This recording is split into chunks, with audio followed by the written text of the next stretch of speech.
Assalamualaikum warahmatullahi wabarakatuh.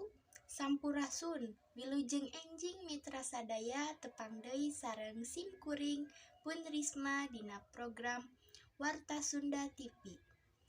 Pamirsa, nyangakeun iber salengkepna. Maling atawa kasarna bangsat ayana beuki ngarajalela di Indonesia. Tepatna aya hiji kajadian di Kampung Ciawi, Kamalingan nu matak loba akhir-akhir ieu. Nu ngaresahkeun warga, mulana ti poe Rebo kaping 13 Desember.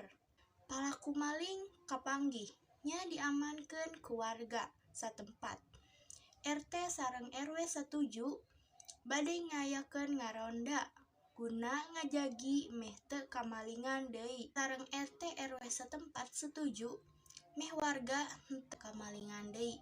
Pamirsa, rupina mung sakitu pidangan warta dina danget ayeuna. Ngawakilan AIS Pangampih Dupi Sunda TV, simkuring pun Risma, seja amit mungkur amit mundur neda hapunten dina samudaya kalepatan. Wassalamualaikum warahmatullahi wabarakatuh.